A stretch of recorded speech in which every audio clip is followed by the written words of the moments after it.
si les parece, empezamos con las dos conferencias de esta tarde, continuación del ciclo sobre Hispanoamérica, sobre las primeras independencias. La primera conferencia de esta tarde lleva por título El proceso independentista de los Estados Unidos de América en el marco de las revoluciones atlánticas. Nos dará esta conferencia la profesora doña Rosa María Martínez de Codes, que es licenciada en Filología Inglesa, Filosofía y doctora en Historia de América. Es catedrática de Historia de América de la Universidad Complutense de Madrid y ha sido subdirectora de Libertad Religiosa en el Ministerio de Justicia de España, presidenta de la Asociación Española de Libertad Religiosa, vicepresidenta de la Asociación Europea de Historiadores Americanistas. En la actualidad es vicepresidenta de la International Religious Liberty Association, con sede en Washington. Es vicepresidenta de la Asociación Internacional de Historia del Derecho Indiano y es miembro de la Academia Europea, directora de cursos en Campus Juste de la Fundación Europea e Iberoamericana de Juste. Su itinerario internacional la ha conducido a dictar seminarios y cursos en la Universidad Europea de Florencia, Escuela Libre de Derecho de México, Universidad Nacional del Sur de Bahía Blanca, Universidad Nacional de Temuco, en Chile, Universidad de Brown, en Rhode Island, en Estados Unidos, en la Fundación Academia Europea de Juste y otras. Ha dirigido proyectos nacionales de I+D+I en los últimos 25 años en torno a los siguientes temas: estrategias de tolerancia y políticas públicas, experiencias educativas para la integración y la no discriminación en el ámbito europeo y Estados Unidos, políticas de integración versus procesos de radicalización, y Europa, identidades y sociedades interculturales. Entre sus más de 80 publicaciones, cabe destacar en relación con la temática del curso las siguientes: Hacia una historia atlántica, visiones religiosas compartidas, los bienes nacionales de origen religioso en México, estudio histórico jurídico, espacios secularizados, espacios religiosos, Europa e Iberoamérica. Y ya sin más, cuando quieras, Rosa.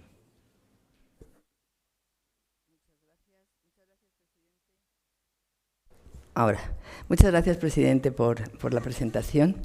La verdad es que es un honor y una satisfacción estar aquí con todos ustedes y poder compartir un curso que el profesor José María Francisco, con mucho interés, estuvimos trabajando en ello, sobre la base de ofrecerles una visión de los procesos de independencia en un amplio espacio, en el espacio atlántico, que pudiera mejorar un poco la comprensión de esos procesos de independencia. Porque muchas veces solemos centrarnos en los procesos desde el punto de vista de la visión interna del proceso, no de la visión externa, no desde un foco digamos, amplio que nos permita comprender mejor el significado de ese proceso de independencia. Bueno, empezaré diciendo, voy a ver si consigo irme para atrás, ahora lo he conseguido. Bien. La Revolución Americana. He cambiado el título porque creo que se ajusta más al contenido que quiero desarrollar. La Revolución Americana no es exclusivamente las guerras de independencia y no es ni siquiera el proceso independentista. La Revolución Americana, como su nombre indica, es un proceso complejo, largo, extendido en el tiempo, que implica muchos actores en la cuenca del Atlántico, lo que llamaríamos la cuenca del Mediterráneo, en este caso del Atlántico. La historia atlántica de los últimos 30, 35 años viene recogiendo esta necesidad de desarrollar una visión global sobre la historia de un Atlántico en el que a finales del siglo XVIII empiezan a brotar los primeros movimientos independentistas. Claro, resulta que la Revolución Americana, y cuando hablamos de Revolución Americana es la de los colonos británicos en la costa este de Norteamérica, esa Revolución Americana fue la primera en el tiempo. de ese gran espacio atlántico. Y por eso yo les he ido generando unas imágenes que en realidad hablan de geografía. Sin la geografía no podemos visualizar el concepto de historia atlántica ni de crisis atlántica. La primera crisis atlántica tiene lugar en el dominio británico atlántico, no en el imperio español, sino en el imperio británico. Ayer veíamos el imperio español, que lo explicó la profesora Navarro muy bien. Hoy vamos a ver el imperio británico, porque también nos va a permitir establecer asociaciones. Tiene lugar en el dominio británico atlántico e impacta diferentes zonas continentales de ese Atlántico. Impacta Norteamérica, impacta el Caribe, impacta el archipiélago atlántico, que es Gran Bretaña e Irlanda, y va a representar la primera crisis de soberanía y subsecuentemente, yo diría, de autonomía, que va a emerger como resultado de lo que se llamó y de lo que fue la Guerra de los 6 años.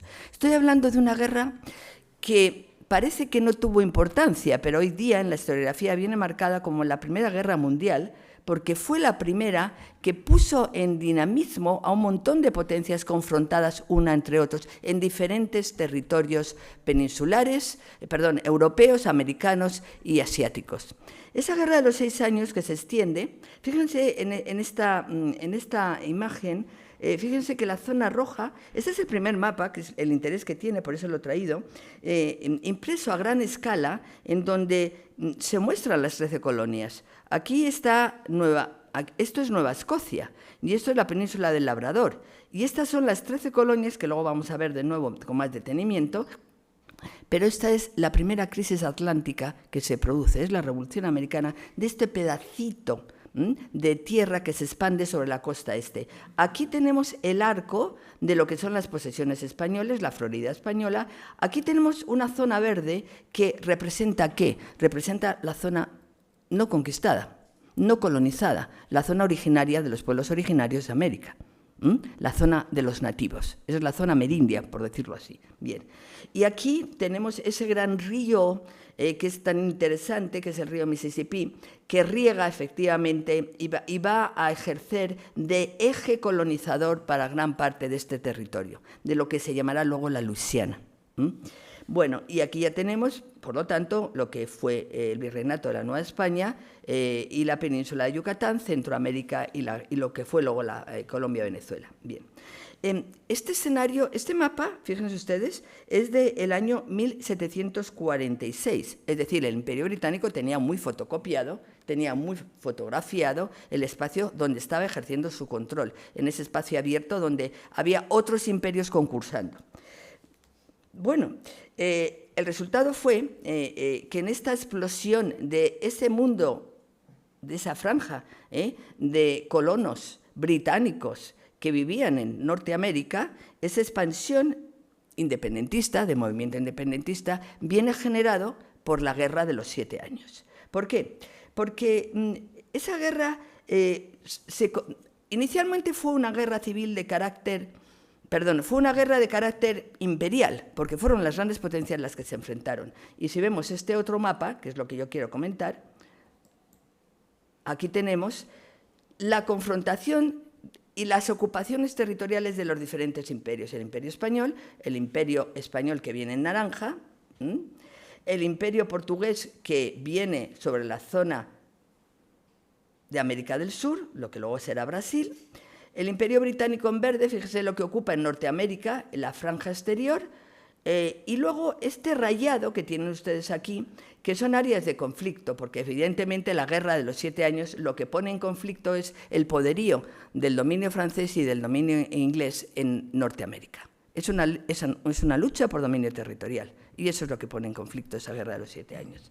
Y bueno, y si nos pasamos a Europa veremos cómo España mantiene efectivamente su territorio, Portugal desarrolla su mundo colonial en pequeñas zonas y en pequeñas a lo largo de la costa oriental y occidental de África, y cómo a partir de ahí tenemos, bueno, en la zona norte el Imperio ruso, así denominado, y el Imperio holandés que ocupa sus posiciones en la zona del Cabo, en la zona de Madagascar, en la zona de Ceilán, y ya lo que son las Indias holandesas.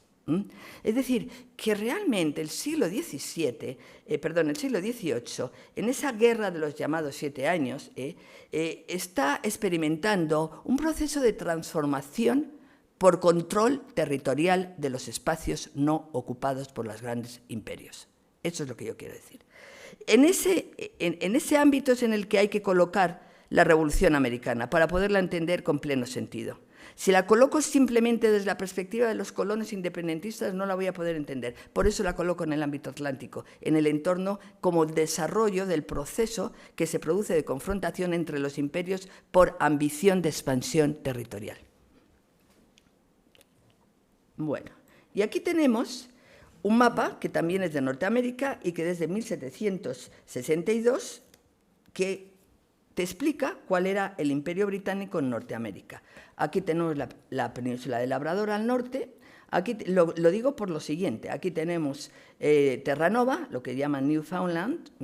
Aquí tenemos lo que fue Nueva Escocia, que no se independizó. No fue una colonia que se independizara, y a partir de aquí empieza el proceso de las colonias que sí quieren independizarse del Imperio Británico, que es Nueva Inglaterra.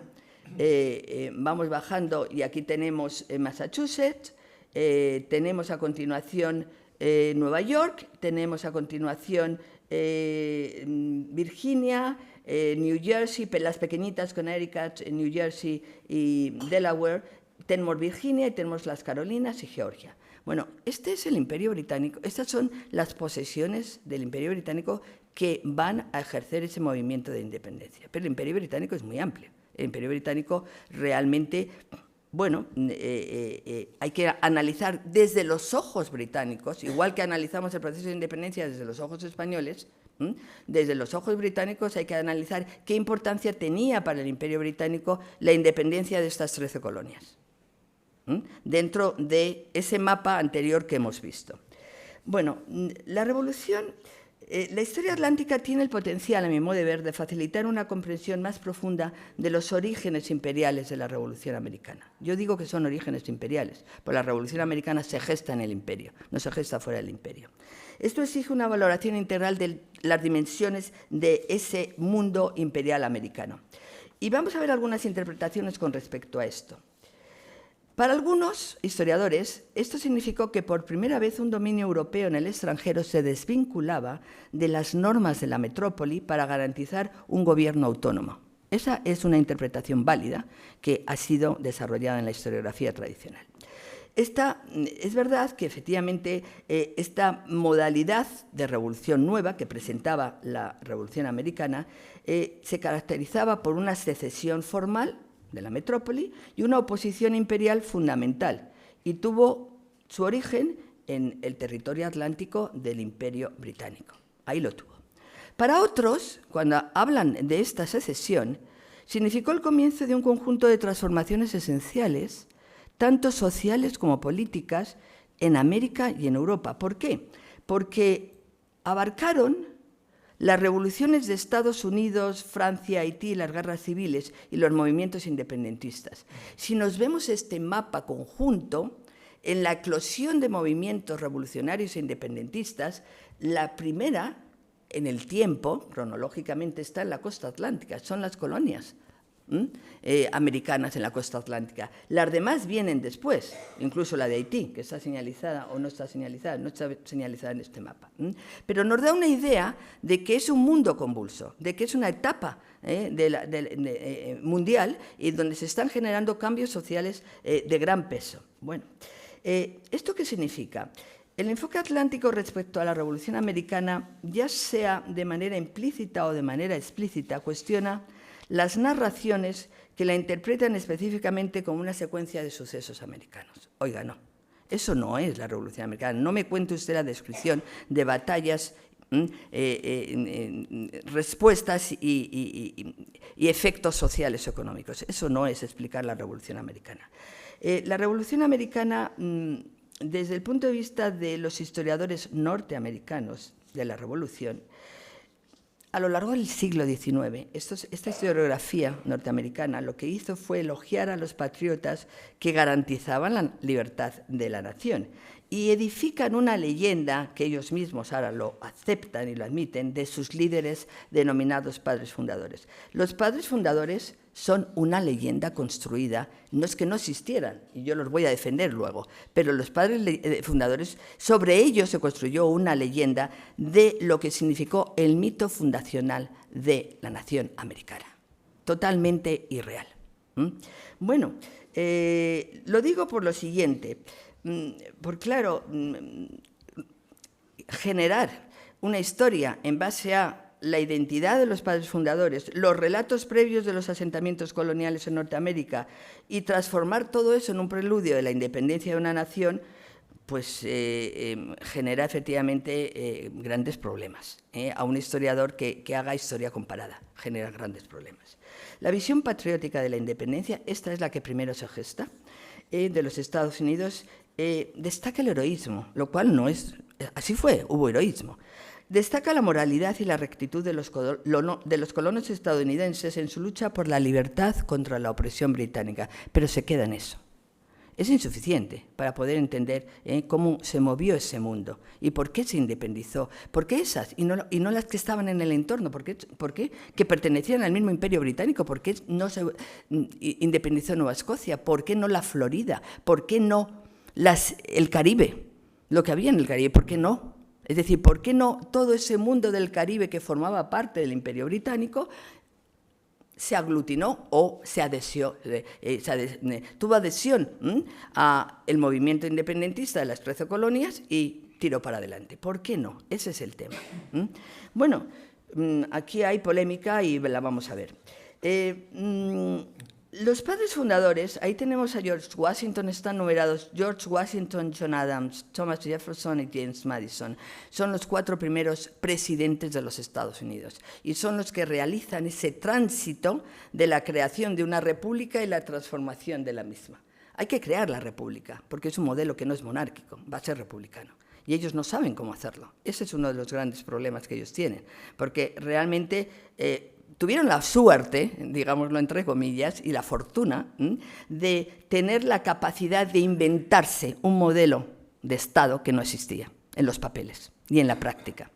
Si nos fijamos en la imagen inferior, tenemos a Benjamin Franklin, a John Jay y Alexander Hamilton. Ninguno de ellos fue presidente de los Estados Unidos, pero es cierto que los 3 colaboraron de una manera notoria y relevante en este proceso de independencia a través de diferentes acciones, en el caso de Franklin y de John Jay, diplomáticas. Aspecto importante que tuvo este proceso independentista, una acción diplomática brillante.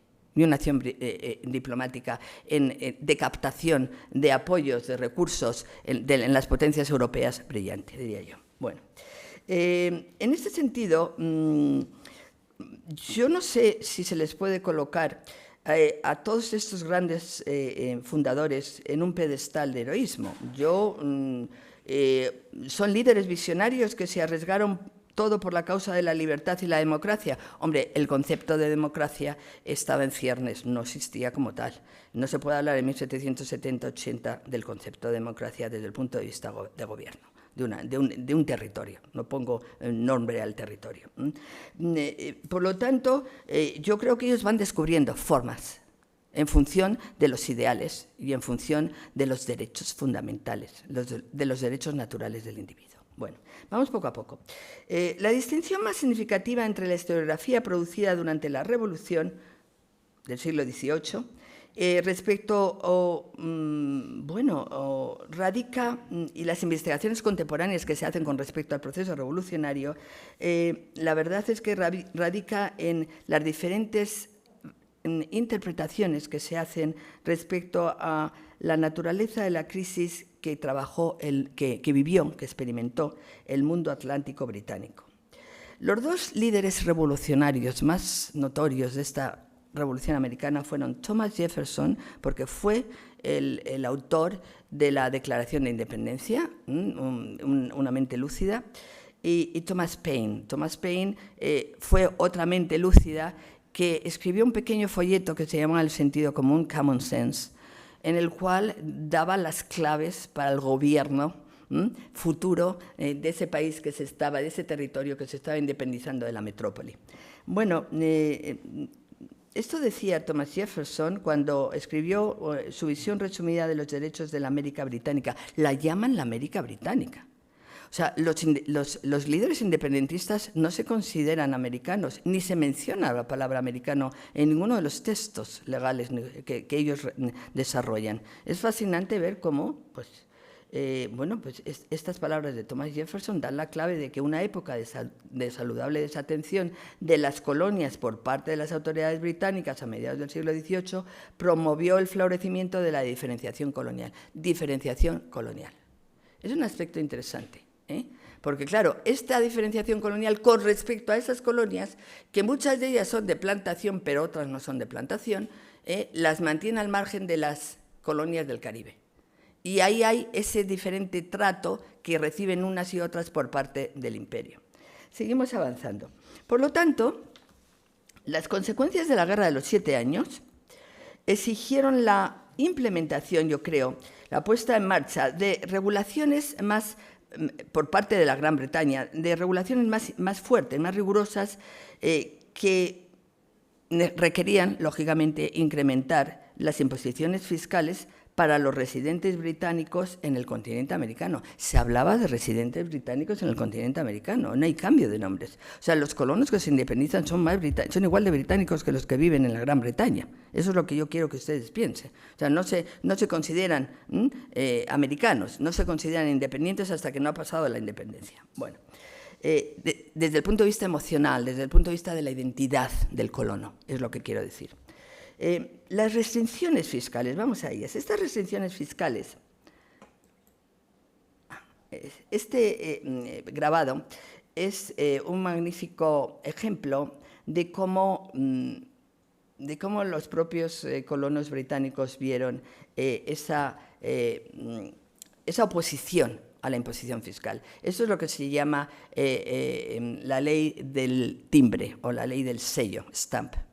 Entonces, esta ley del timbre del año 1766 es una de las muchas leyes de carácter fiscal que se impuso a los colonos británicos para tenerlos controlados y para que supieran defender su territorio de las intromisiones de la población indígena después de la Guerra de los 7 años. Es decir, nosotros, la deuda que adquirió el Imperio Británico fue de 130 millones. Esos 130 millones eran muchos en la época.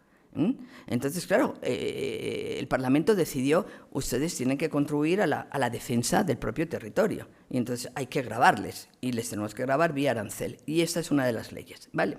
En ese sentido, es divertido porque se ve aquí toda la compañía. Al margen, se observa cómo está el reverendo Scott, que está aquí delante, cómo está llevando la ley del timbre, porque esto fue una aprobación sin la aprobación de los colonos británicos del Parlamento. Y aquí se dice que, en definitiva, el reverendo Scott dirige una procesión que lleva la ley del timbre en un ataúd que está aquí a continuación, y le siguen Grenville, que era el encargado, que fue el ministro encargado de esta ley, y que se la tumbaron, efectivamente, los colonos británicos por las muchas... por el rechazo que hubo de la misma, y la tuvieron que retirar. Bien. Bueno, en este sentido, ¿qué quiero yo decir? Quiero decir que estas restricciones de carácter fiscal van a intensificar el sentimiento de separación física y, yo diría, psicológica también entre los criollos americanos y los británicos en la metrópoli. Es que, según va avanzando la década de 1770,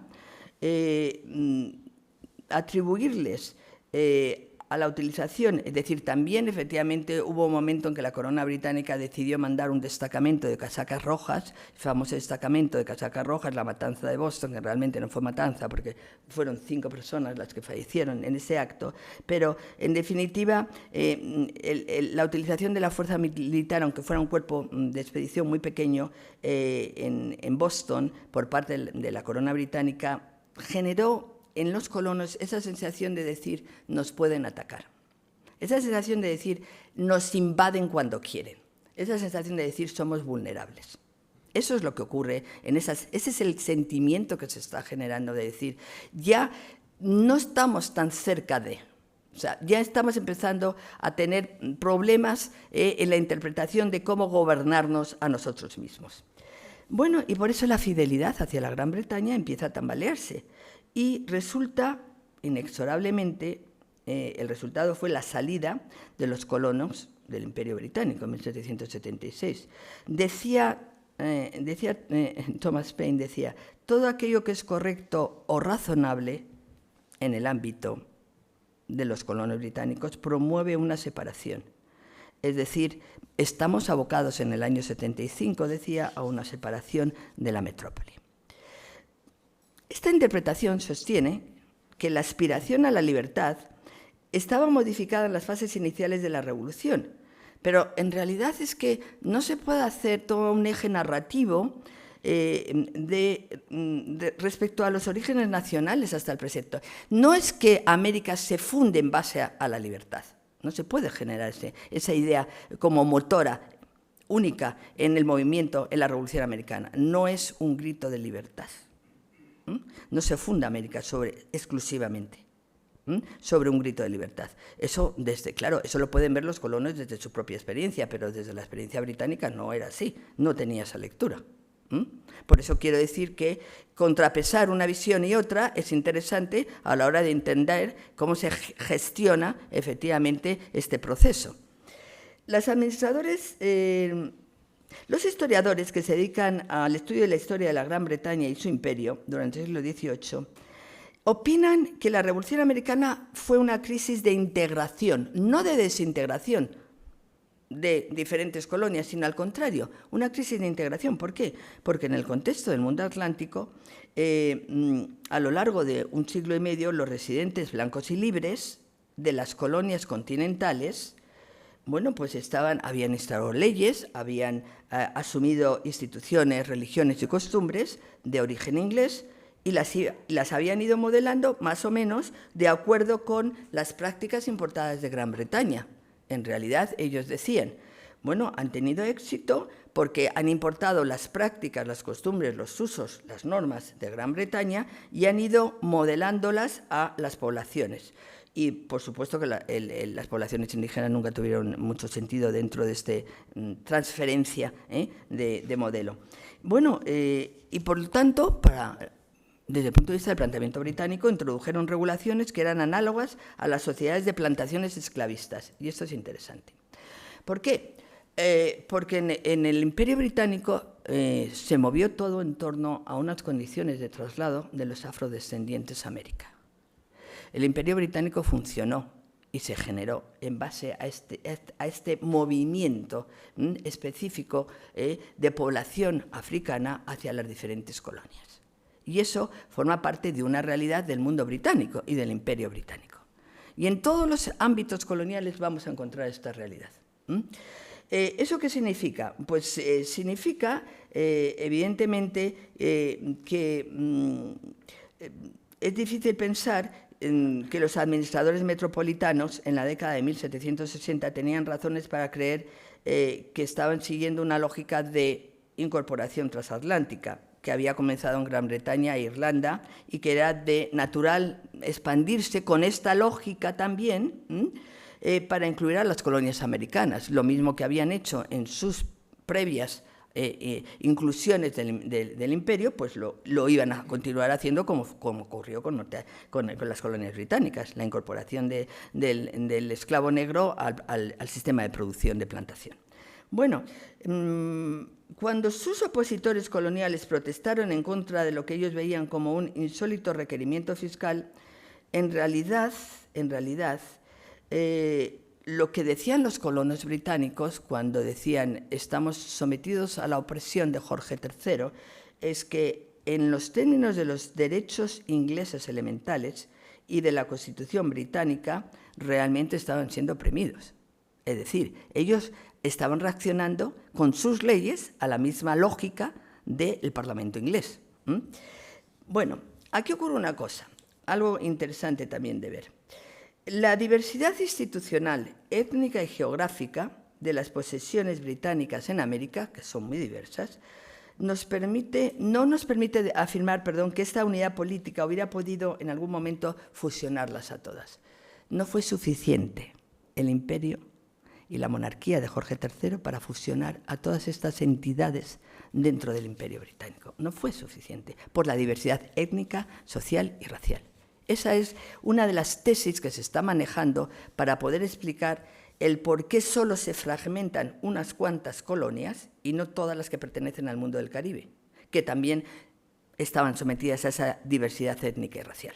Bueno, esto es parte del debate que hay también hoy en día con respecto a las causas que generan ese proceso de independencia y que no cubren a todas. Si nos vamos ahora a calcular la cantidad de territorios que pertenecían a Gran Bretaña, esto es interesante, pues la verdad es que en diferentes partes del mundo a finales del siglo XVIII son muchos. Fíjense todo lo que hay en color rojo, fíjense en que había puertos de escala, fíjense que había una Malta, que había Chipre, que había Corfú, que había islas jónicas en el Mediterráneo, los llamados puertos de escala que aseguraban el dominio del Imperio Británico en las rutas transatlánticas y marítimas que conquistaban, en su mayoría españoles, franceses y holandeses. Fueron ocupando los espacios que dejaban otros imperios. Factorías comerciales en la costa africana. Aquí tenéis Sierra Leona, tienen ustedes Sierra Leona, tienen ustedes Gambia, tienen ustedes Costa del Oro. Es decir, esas factorías coloniales les sirvieron de puertos para conseguir mano de obra esclava.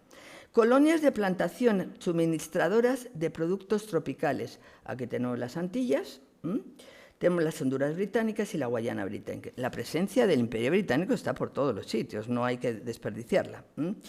A continuación, los dominios. Este concepto de dominio eran las principales piezas del Imperio Británico. Son las colonias de poblamiento blanco. Canadá, Sudáfrica, colonias de poblamiento blanco. Sudáfrica, Australia y Nueva Zelanda. Esos son los grandes dominios del Imperio Británico. Y a continuación, ¿cuál es la joya de la corona? La India. Aquí la tenemos. Bueno, yo lo que deseo subrayar es que independientemente de la cantidad total de territorios que formaban parte del Imperio Británico, solamente la mitad de las colonias que existían en América, solamente la mitad se separaron en julio de 1776. Los demás no se movieron. O sea, no hubo movimientos de independencia en ningún otro sitio. Eso es lo interesante de este proceso, porque claro, eso es lo que hay que saber el por qué y el cómo. Bueno, yo diría lo siguiente, las 13 colonias que efectivamente se independizan, y aquí tenemos con mucha precisión esas 13 colonias,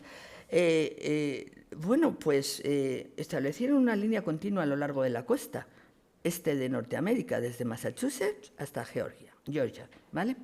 Y en este sentido, ninguna de las islas británicas se unió a este proceso, porque aquí tenemos la provincia de Quebec, que se podía haber unido. De hecho, fue invitada al Congreso de Filadelfia y no fue. Aquí tenemos efectivamente al fondo, aquí no está porque viene bajo Georgia, la península de Florida, que era tierra española a medias, porque no estaba en ninguna manera colonizada al 100%. Podía haberse unido al movimiento independentista y haber optado por ese movimiento. Bueno, y al norte teníamos Terranova de Massachusetts, que tampoco quiso unirse a ese movimiento de independencia. Por lo tanto, la Revolución Americana se produjo, hay que también tener en cuenta esto, durante una explosión demográfica y migratoria, abarcando tanto individuos libres como esclavos a lo largo del continente atlántico. Y a mí esto me parece interesante. ¿Por qué? Porque si vemos que cada década el montón de la inmigración que llega a esta franja de las 13 colonias entre 1700 y 1775 por patrones étnicos de origen, fíjense los africanos, fíjense los alemanes, la progresión que tienen en las diferentes décadas, 84.000. Fíjense en los irlandeses del norte y del sur, son más numerosos los del norte, al final del total de las 7 décadas, 66.000, que 42.000 de la Irlanda sureña. Los escoceses, y luego tenemos ingleses menos, galeses menos, y otros. Bueno, en total, estas cifras, que siempre son aproximadas, porque son estimaciones del siglo XVIII, lo cual efectivamente tienen cierta validez, nos dice que en torno a los 585.000 pobladores llegaron de diferentes partes de Europa a poblar esas provincias. Bueno, esta diferenciación demográfica tuvo algo que decir. De alguna manera, estamos hablando aquí de que todos ellos llegaban de mundos libres, de un mundo europeo libre, en donde habían asumido costumbres, leyes y normas en su funcionamiento. Se dice que en el año 1775, se calcula, había 3 millones de individuos en la América británica, pero en toda la América británica. De esos 3 millones de individuos en la América británica, 2.6 vivían en esta franja. Bueno, me parece excesivo el cálculo, pero puede ser que sea verdad. Y un quinto de ellos, aproximadamente medio millón, vivían en las colonias del sur. Este es el resultado de que el comercio de esclavos, que forma parte también de esa realidad demográfica de las colonias británicas, procedentes en estas... aquí tenemos diferentes cálculos de años, pero fíjense, entre 1700, en esta tercera columna, 1701 a 1810, que es cuando más o menos se gesta el proceso independentista, la América española lo que importa, el Caribe británico, el Caribe francés, Caribe holandés y Brasil. Claro, este modelo de poblamiento va a repercutir de una forma diferente en unos sitios y en otros. Y eso es interesante verlo en cifras, porque realmente es escandaloso.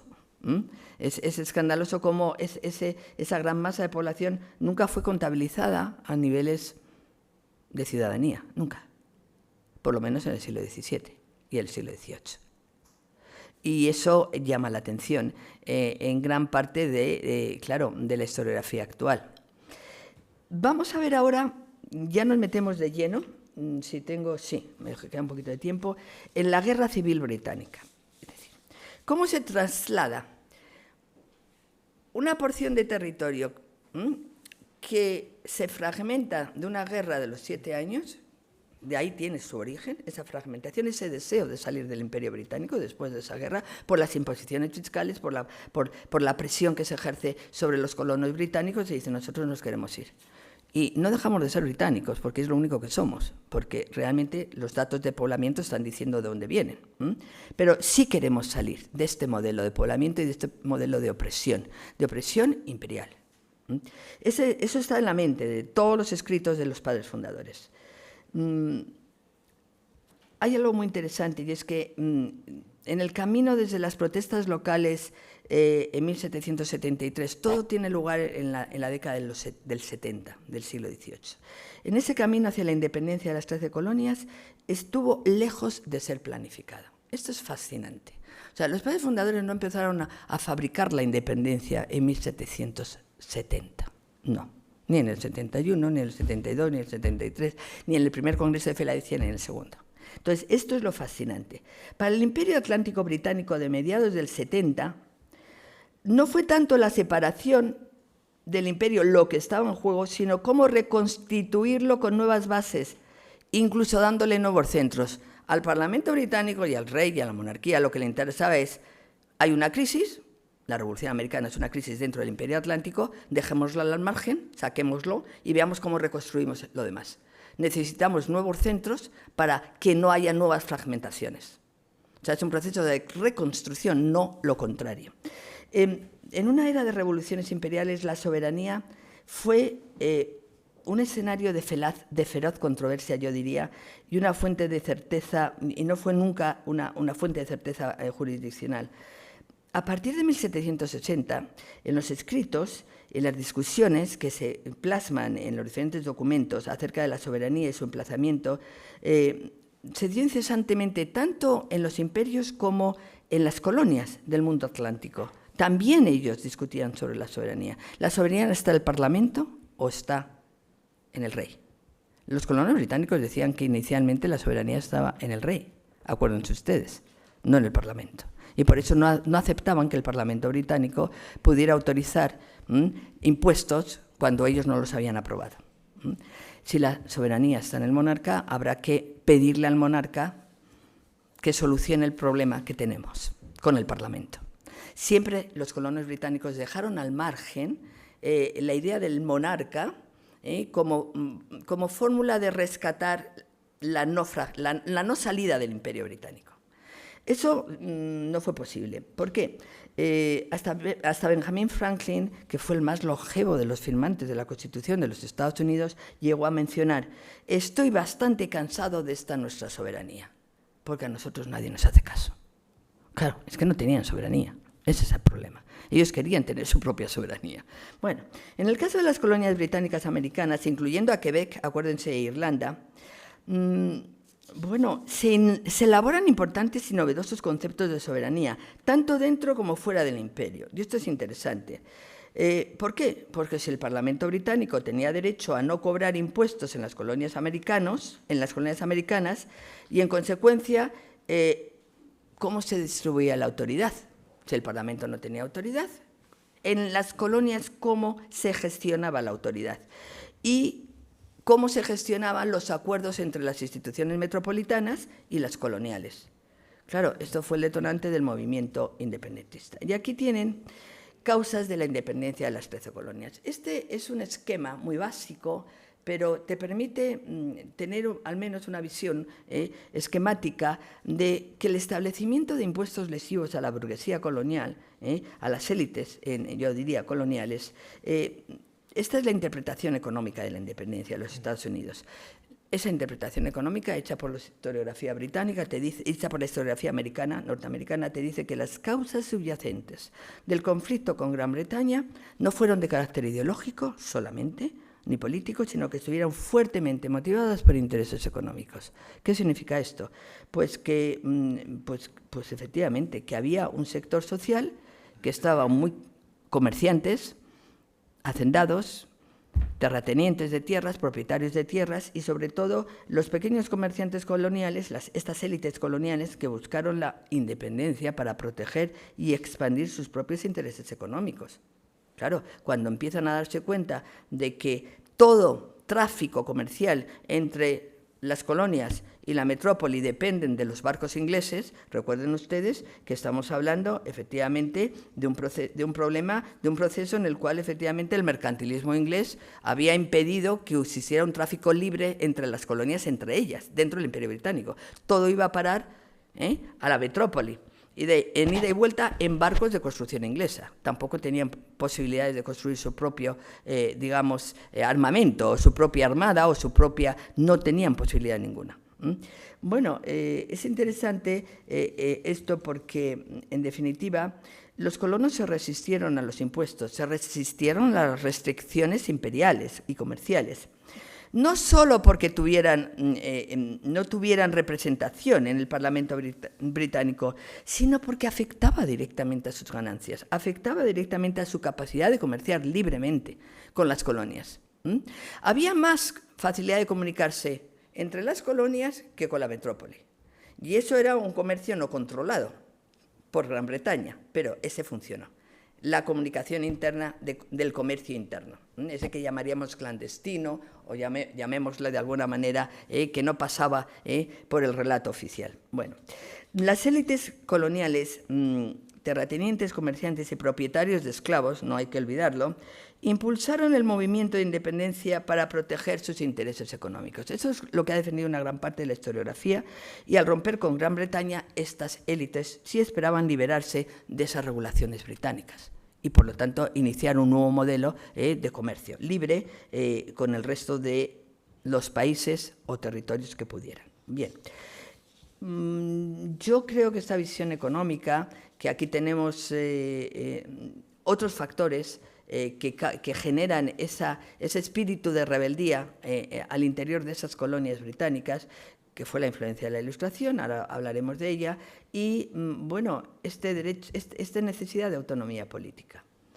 ¿Por qué unas colonias sí y otras no? Pues por el conjunto demográfico que se gestionó, étnico, en ese modelo de colonización. Son todos europeos. pero son europeos con indígenas y con mano de obra esclava. Y eso fue detonante. O sea, eso fue generó efectivamente un movimiento de rebelión, de un modelo de gobierno que no podía gestionarse al interior de ese cuerpo territorial. Bueno, algo más que decir, y es lo siguiente. Segundo Congreso Continental, Filadelfia, julio del 75. No habían formado ejércitos, decían los colonos británicos, con deseos ambiciosos de separarse de Gran Bretaña para establecer estados independientes. Entonces, ¿quién había pensado en la independencia? Si esto lo dicen en el julio del 75. Sino para aliviar al imperio de las calamidades de la guerra civil. Fascinante, ¿eh? Porque tú dices, bueno, entonces, si están poniendo las piedras para avanzar en una dirección, porque ellos dicen que no quieren establecerse como estados independientes. Claro, toda esta correspondencia y estas declaraciones te hacen pensar que realmente quien quería la independencia o quien era más favorable a la independencia era el propio gobierno británico. O sea, los que estaban dispuestos a desprenderse de ellas y daban demasiados problemas era la propia administración británica, bajo Jorge III. Y los propios intelectuales en el Parlamento y la clase política del Parlamento daban demasiados problemas. Adam Smith dijo, generar riqueza significa para la metrópoli, no significa fuera de la metrópoli. Esa riqueza tiene que ir a parar a la metrópoli, y eso forma parte del mercantilismo. Es decir, el sistema mercantilista no admite focos diferenciados, en donde unas élites X puedan enriquecerse a costa del imperio. Bueno, en ese sentido, el 6 de julio, los congresistas emitieron esta primera declaración. Y a partir de este momento, a los ojos incluso del más agraviado de los colonos, se convirtió en una guerra civil dentro del Imperio Británico. Una guerra civil entre colonos británicos y colonos americanos. Se pueden llamar así. Y en este sentido, el historiador británico David Armitage, que a mí me parece que acierta cuando él dice que en realidad la Revolución Americana vista desde el interior fue una guerra civil dentro del Imperio Británico, una pequeñita guerra civil, dentro. Otra cosa es luego la expansión que tomó, pero inicialmente fue una pequeña guerra civil dentro del Imperio Británico, y aunque Lord North le decía al monarca, en julio del 75, en este mismo año, le decía, la guerra está tomando en estos momentos tal envergadura que debe ser considerada como una guerra extranjera, ya no es de rebelión interna, sino que puede tomar visos superiores. Quienes permanecieron fieles a la corona británica fueron muy importantes, fíjense, estos son los leales, estos son los que ayer hablaba de los, en el caso español se hablaba también, ¿no? de los realistas, y en este caso se llaman lealistas. Bueno, fueron las personas que como mínimo mantuvieron su lealtad a la corona británica, aunque eran política y étnicamente diferentes, es decir, colonos británicos, nativos americanos, grupos como los Cherokees y los Mohawk, también apoyaron a la corona británica, y cerca de 20.000 esclavos se liberaron de sus amos cruzando las líneas británicas durante el curso de la guerra. Es decir, que aquí tenemos que calcular que hay un 20% de la población que se mide en 500.000 de colonos que eran todavía leales a la corona cuando se firma el final de la guerra en el Tratado de París de 1783. Son bastantes, el 20%. Es una población. ¿Qué se hace con ellas? Pues en torno a 60.000, según los registros que tenemos, dejaron Estados Unidos en una llamada diáspora global que se extendió y alcanzó a Canadá, alcanzó Florida del Este y del Oeste, alcanzó las Bahamas, Sierra Leona y se fue hasta la India. Es decir, algunos fueron a parar a la India. La transformación de rebeliones dentro de los imperios para legitimar conflictos fuera de ellos fue un problema que enfrentó a los insurgentes en toda América. Es decir, ¿cómo saltar de un conflicto interno a un conflicto externo? Eso es lo que había que hacer. Los rebeldes británicos americanos, fueron los primeros que enfrentaron ese dilema. Y Thomas Paine dijo algo que tenía mucha razón cuando dijo lo siguiente: era necesario que un manifiesto fuera publicado y despachado hacia las cortes extranjeras.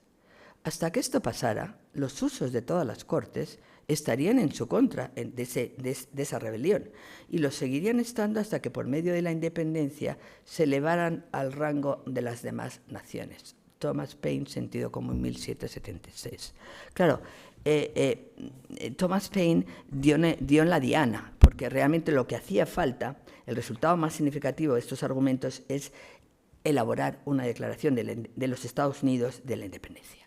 Declaración de la independencia de los Estados Unidos en julio de 1776. Esa declaración anunció que las colonias eran estados independientes, libres e independientes, y su intención era convertir una guerra civil dentro del Imperio Atlántico en una guerra entre estados soberanos. Si consigue la independencia, efectivamente el juego internacional permite una guerra diferenciada. Bueno, y aquí tenemos la Declaración de Independencia, este famoso óleo de John Trumbull, que se encuentra repetido en montones de sitios, en donde se ve cómo esos fundadores, esos padres llamados fundadores, son los que ejercen el timón en este proceso de independencia, pero no saben cómo hacerlo. Es que esto es lo auténtico del caso. Realmente no saben cuál es el siguiente paso que hay que implementar después de la independencia. Y lo tienen que inventar. Y por eso ponen en marcha una política diplomática para conseguir los apoyos de las potencias extranjeras, Francia y España. Y esa política da unos resultados magníficos. ¿Por qué? Hombre, porque tenemos ahí efectivamente al primero que acude a realizar esta labor diplomática, que si se acuerdan ustedes de los primeros que se he pasado, Benjamin Franklin fue el primer diplomático, entre comillas, estadounidense, que fue el más influyente en Francia. O sea, consiguió tratados comerciales de Francia, consiguió apoyo militar, apoyo financiero, y su capacidad diplomática le hizo efectivamente ganar la simpatía del pueblo francés. Eso está en todos los periódicos y folletos de la época.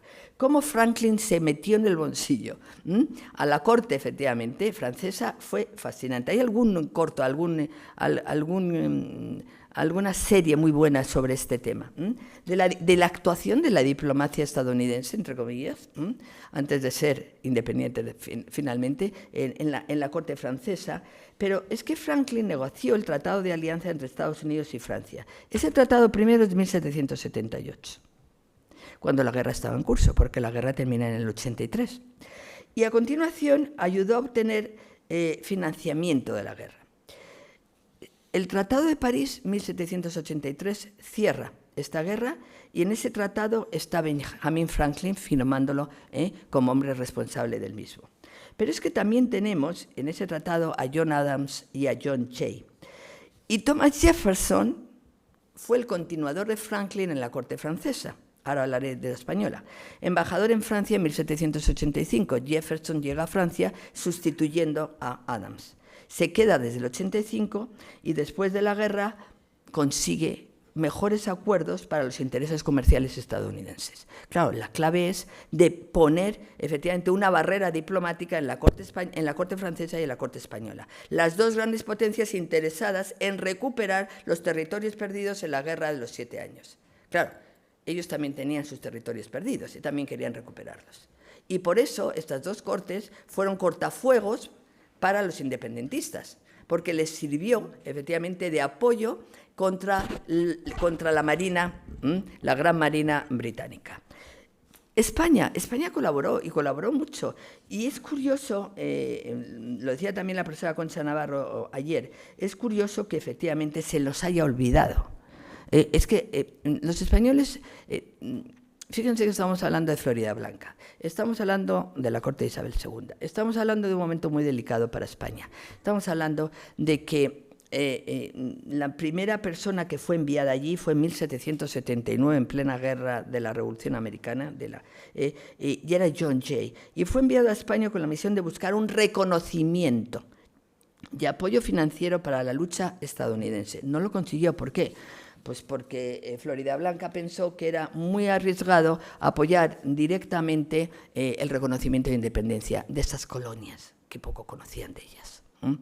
Porque era mejor buscar una línea más delicada y más, digamos, de más difícil reconocimiento, haciendo préstamos financieros y enviando a George Washington a través del Mississippi que fue efectivamente Nueva Orleans, estaba en manos españolas, y enviando a través de los puertos españoles de Nueva Orleans y de las dos Floridas oriental y occidental, pertrechos, municiones, préstamos financieros, hasta que además tuvimos la suerte de que Bernardo de Gálvez, el gobernador efectivamente de esa zona de Nueva Orleans, en ese ámbito de la Florida, consiguió con una gran maestría controlar los grandes puertos que España tenía en el Mississippi.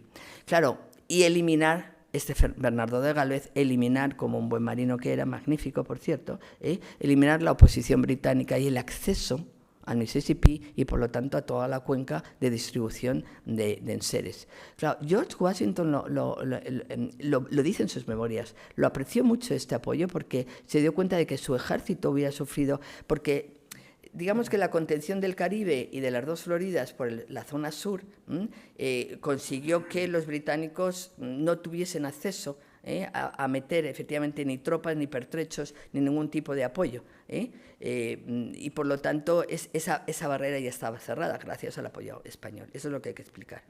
Que el legado español fue importante por parte militar, financieramente, militarmente y desde el punto de vista del control del espacio marítimo del Golfo del Golfo del Caribe. Bueno, quiero terminar ya diciendo lo siguiente.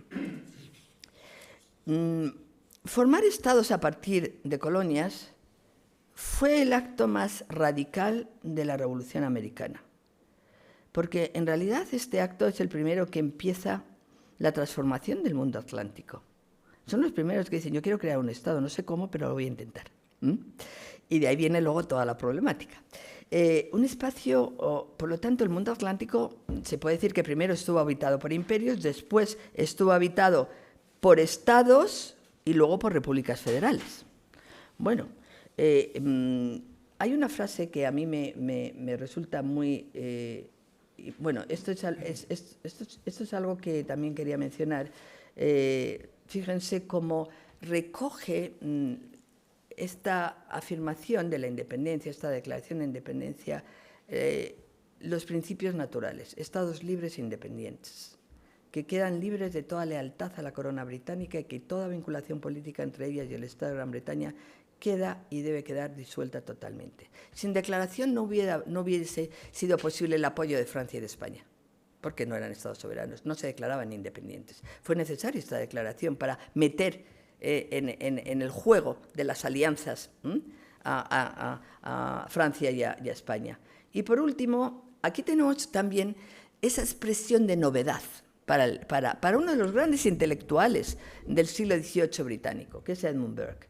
Una gran revolución ha ocurrido, una revolución hecha no al cortar o cambiar el poder en ninguno de los estados existentes, sino al aparecer un nuevo estado, de una nueva especie, en una parte nueva del planeta.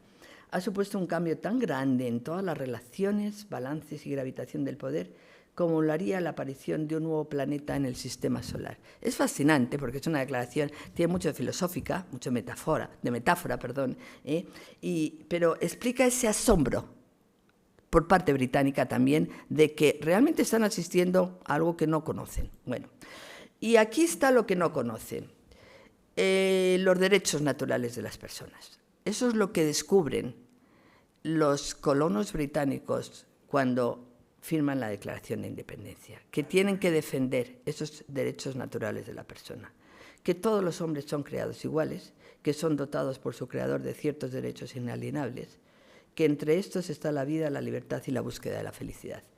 Y que cuando quiera que una forma de gobierno se haga destructora de estos principios, el pueblo tiene derecho a reformarla, abolirla o instituir un nuevo gobierno que se funde en dichos principios. Claro, esta declaración deja efectivamente inermes a aquellos que... Y consiguió efectivamente esta declaración poner en vilo al Imperio Británico, porque realmente conjugó a España y a Francia contra el Imperio Británico. Y de nuevo se vuelve a formar el conflicto internacional con Francia y con España. Bueno, ese conflicto internacional se dirimió y solamente decir finalmente, esta es la firma del Tratado de París de 1783 y aquí tenemos, fíjense que la delegación... Este es un cuadro inacabado. La delegación norteamericana está aquí, pero lo que no falta aquí, porque eso es inacabado, es que no apareció la delegación inglesa. O sea, no quisieron posar para la posteridad, porque era como una afrenta al imperio británico. Claro, ¿cómo un imperio puede ser afrentado de esta manera? Entonces, es muy representativo de cómo se ve la historia de una manera o de otra. Y, bueno, solamente terminar diciendo algo. Es muy importante destacar que tras la independencia fue necesario la necesidad, lo digo porque estamos viviendo momentos muy importantes en la historia de los Estados Unidos. Tras la independencia hubo necesidad de un gobierno que garantizara esos principios que decía la Declaración, porque se había luchado llevando a la creación de la Constitución de los Estados Unidos. Lamento el lapsus, pero ha habido un lapsus. Bueno, parece que el lapsus no se acaba. Bueno, vamos a pararlo del todo y así se acabó.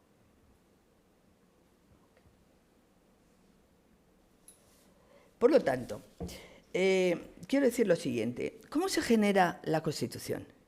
Porque claro, ese es el logro mayor de la Revolución Americana, generar una Constitución que va a servir de modelo para generar nuevos gobiernos. ¿Cómo se genera una Constitución de los Estados Unidos en 1787? Estableciendo un sistema de gobierno basado en separación de poderes, federalismo y controles y equilibrios. Son 3 ideas, o 4 si quieren. Separación de poderes, federalismo y controles y equilibrios. Bueno, todo diseñado para evitar el tipo de abuso a los cuales habían estado sometidos por el sistema británico, por el Imperio Británico. Y claro, aquí quedaban fuera la Carta de Derechos, los llamados Bill of Rights, los derechos reconocidos, los llamados derechos de las personas, de los individuos. Sobre todo, James Madison, que fue el artífice de este Bill of Rights, tenía muy presente, y se aprobó en 1792, después de la Constitución, que era necesario que los individuos conocieran sus derechos frente al poder, fuera el que fuera el poder. Y esa es la carta de las 10 enmiendas a la Constitución, las primeras 10 enmiendas a la Constitución de los Estados Unidos, que es fundamental y por la que se ha regido. Yo diría algo con respecto a esta interpretación constitucionalista, porque claro, se vende la independencia como el modelo para generar un modelo de gobierno que ha eclosionado y ha tenido su impacto en otros modelos de independencias. Bueno, no es así. La Constitución de los Estados Unidos en 1787, esta interpretación constitucionalista, hay que entender que la Revolución Americana, es decir, tiene ese final, tiene ese proceso de construcción constitucionalista. Y hay que reconocer también que durante el periodo de formación de la República, es decir, hasta 1790 y pico, este enfoque fue central en los debates, porque esos padres fundadores se pusieron a discurrir cómo hacer los balances y los equilibrios. Se fueron a un modelo confederado, que no funcionó, y tuvieron que cambiar a un modelo de república federal. El modelo confederado no funcionó. ¿Por qué? Nadie quería pagar impuestos, nadie quería mantener a un Estado por encima, a una autoridad por encima de. Todos en Estados Unidos, las 7 colonias, fíjense ustedes, se convirtieron en 7 estados independientes, bajo un modelo confederado. Y después de 3, 4, 5, 7 años de confederación se dieron cuenta de que no funcionaban y que tenía que ir a un modelo diferente. Surge el federalismo. Ahí surge la necesidad de un Estado federal. Un Estado federal y una Constitución que deja muchos vacíos sin llenar. Por ejemplo, los estados, que son los 13 que se independizan, siguen manteniendo su control sobre todos los temas que no hay en la Constitución. Y de ahí vienen los llamados state rights, los derechos de los estados, que como vemos ahora mismo en el proceso de votación del 5 de noviembre, donde todos nos jugamos mucho más de lo que nos imaginamos, ahí vemos cómo cada estado tiene autonomía, por ejemplo, para decidir cuándo empieza el proceso de votación. Hay algunos que han empezado hoy, Texas, por ejemplo. Entonces tú dices, bueno, pues tienen mucha autonomía, deciden cuándo empiezan a votar y deciden muchas otras cosas, sobre muchos aspectos. Por eso lo que le importa al ciudadano es en qué estado vive para saber qué modelo de gobierno tiene. La pena de muerte no está en todos los estados, está en algunos solo. Es decir, esto es interesante saber que los derechos de los Estados funcionan dentro del modelo federal. Por último, decir algo. En el siglo XXI, esta interpretación constitucionalista sigue siendo relevante, especialmente en los debates sobre el alcance del gobierno, los derechos civiles y la interpretación de la Constitución. Porque la Corte Suprema de los Estados Unidos continúa utilizando la Constitución de 1787 como marco de referencia para resolver disputas legales y definir el alcance de los derechos individuales. Es decir, quizá esto es algo que los demás países nunca supimos hacer. Ellos, con una Constitución, supieron efectivamente dar ese marco permanente de valores y de ideales que ha permitido sobrevivir en el tiempo diferentes gobiernos, coyunturas y sucesos. Bueno, pues veamos qué nos depara el 5 de noviembre. Muchas gracias.